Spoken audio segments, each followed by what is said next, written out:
मैं डॉक्टर रमेश चंद्र मीणा, सहायक आचार्य, राजकीय कला महाविद्यालय कोटा, विषय चित्रकला। आपका आज की इस ई वीडियो क्लास में हार्दिक स्वागत करता हूं, अभिनंदन करता हूं। आज की हमारी ई वीडियो जो कक्षा है उसका अध्ययन विषय है हेड स्टडी इन प्रोपोर्शन, जिसका आशय है कि सिर का अध्ययन अनुपात में। हम आज का जो अध्ययन विषय हमने जो चुना है वो हमारे एक तरह से प्रायोगिक कार्य से संबंधित है और प्रायोगिक कार्य के अंतर्गत हम जब व्यक्ति चित्रण की बात करते हैं, मानवाकृति चित्रण की बात करते हैं, तो सबसे पहले हमारे दिमाग में यह बात आती है कि मानवाकृति चित्रण में सिर का अध्ययन किस तरह से प्रायोगिक कार्य में किया जाए।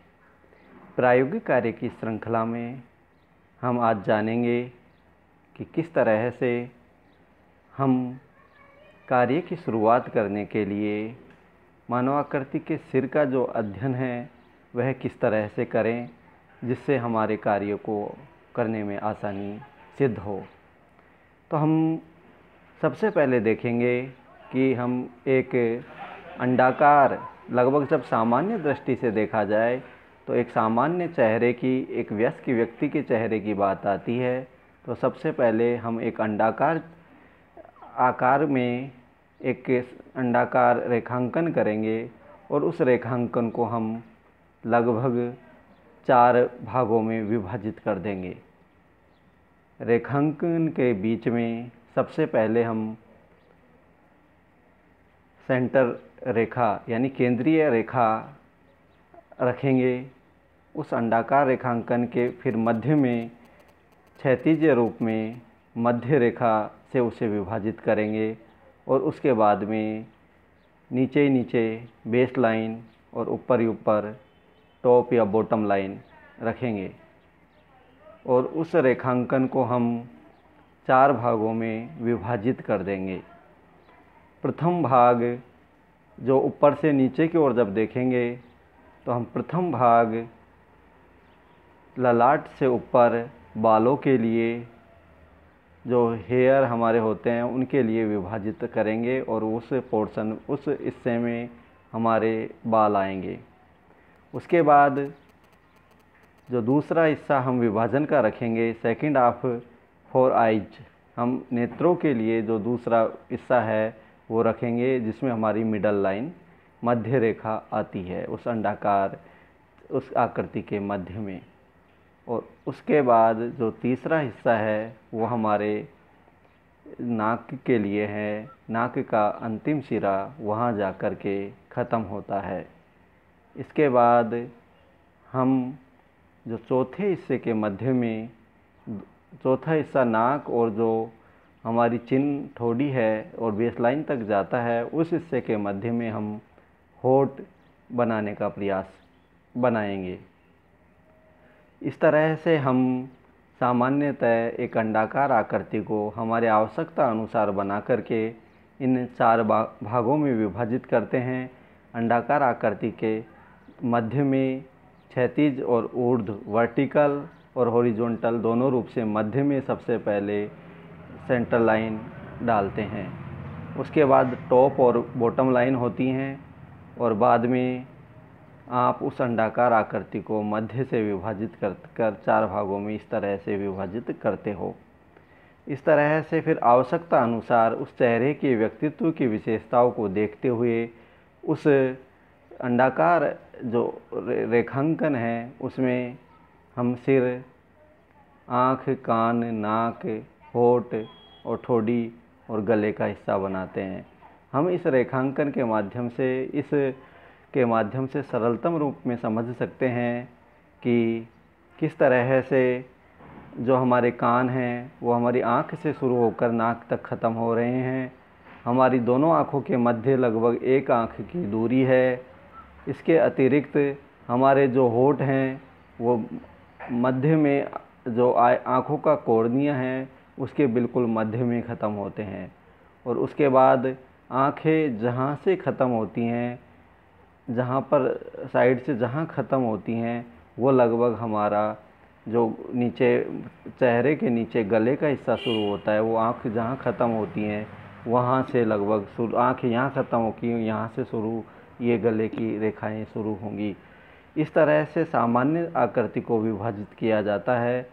इस जो रेखांकन है उसके माध्यम से आपने एक सरलतम रूप में सामान्य मानव चेहरे को समझने का और आत्मसात करने का प्रयास किया होगा।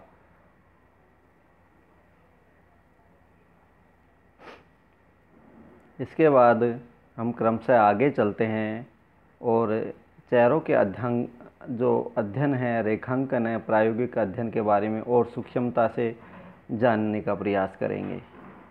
चेहरों के अध्ययन में जो अगला हमारा जो आप ये रेखांकन देख रहे हो, उसमें लगभग 10 से 15 वर्ष की आयु के स्त्री और पुरुष के चेहरे को बनाने की विधि दर्शाई गई है।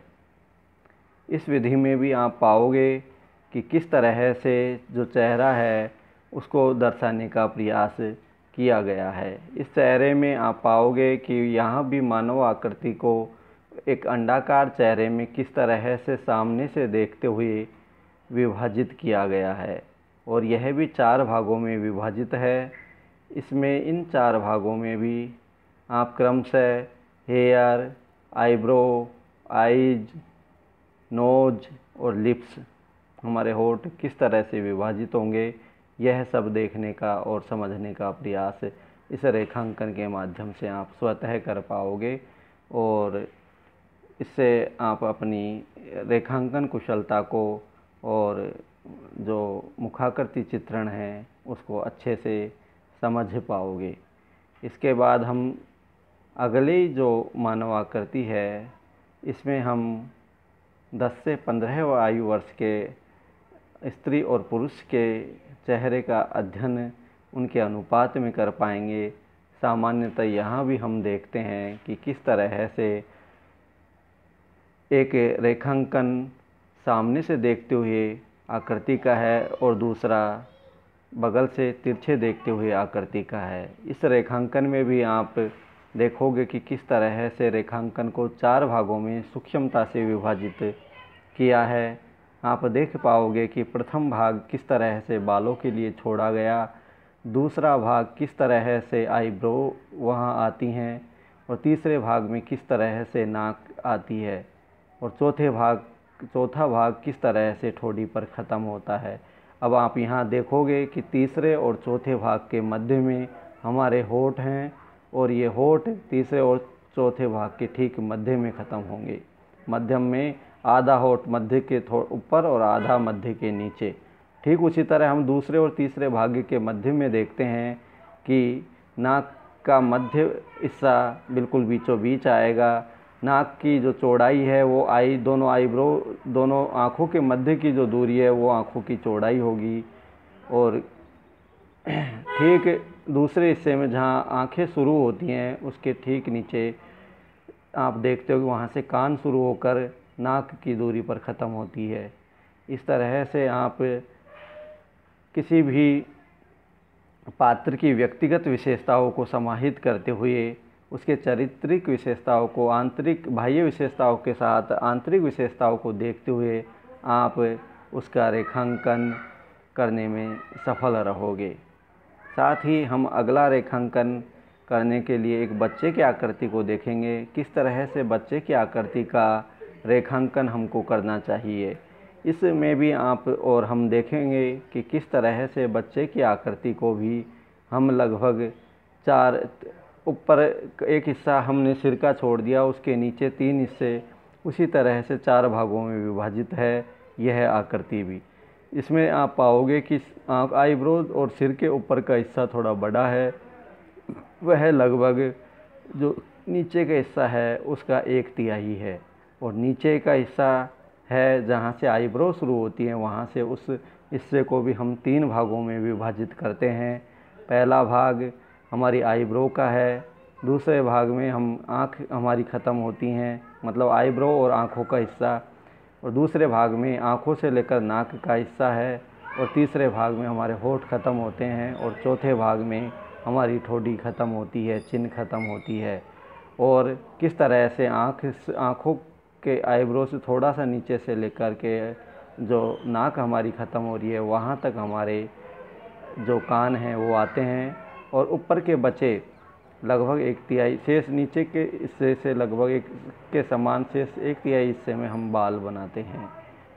शुरू में जो बच्चे का मुखाकृति होती है उसमें अभी उसके अंग प्रत्यंगों का भरपूर विकास एक वयस्क व्यक्ति की तरह नहीं हो पाता, जिससे हम उसके जो वयस्क व्यक्ति और सामान्य जो बालक है, बिल्कुल छोटा जो बच्चा है, उसकी मुखाकृति चित्रण में थोड़ी सी मूलभूत अंतर हैं जिनको समझना यहाँ आवश्यक है। और यहाँ हम देखते हैं कि किस तरह से जो साइड से देखते हुए चेहरे का, बालक के चेहरे का भी अध्ययन उसी तरह करेंगे। यहाँ भी हम जो आकृति है उसको मतलब पूरे वर्गाकार चेहरे को वर्गाकार हिस्से में मुख्यतः 5 भागों में विभाजित करते हैं। पहले 1/3 हिस्सा ऊपर बालों के लिए और ललाट के लिए छोड़ देते हैं। आईब्रो से नीचे का हिस्सा हम 4 भागों में विभाजित करते हैं, जो पहले आँख का, दूसरा नाक का, तीसरा होठों का, और चौथा अपनी उन बच्चे की चिन्ह या ठोड़ी के ख़त्म होने का संकेत करती है। उसमें भी आँख और नाक, आँख जहाँ से शुरू हो रही हैं वहाँ से लेकर नाक जहाँ ख़त्म हो रही हैं उससे कुछ थोड़ा नीचे तक कान बनाए जाएंगे, और ऊपर के हिस्से में किस तरह से जो एक तरफ देखते हुए बच्चे का रेखांकन है, उसके सिर का रेखांकन है, वो हम पूरा कर पाएंगे।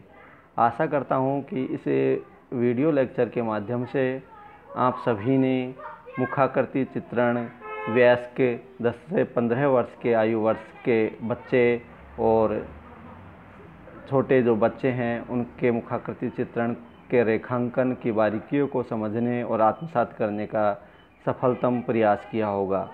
और साथ ही मैं आपसे यह कहना चाहूँगा कि निरंतर आप अपने आसपास के परिवेश में जो उपलब्ध व्यक्ति हैं, महिला और पुरुष हैं, बच्चे या बच्चियां हैं, उनका निरंतर रेखांकन कर अपने अभ्यास को पूर्ण करने का श्रम करें, जिससे आपके रेखांकन कार्य में एक तरह से निखार आएगा, और वह निखार आपके अभ्यास पर निर्भर करता है।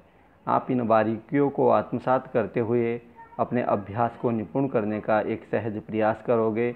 इसी आशा के साथ आज की कक्षा हम ख़त्म करते हैं, और फिर मुलाकात होगी अगली कक्षा में। तब तक आप अपना निरंतर अभ्यास करते रहें और अपने आप को निखारते रहें। धन्यवाद एवं शुभ दिवस। धन्यवाद।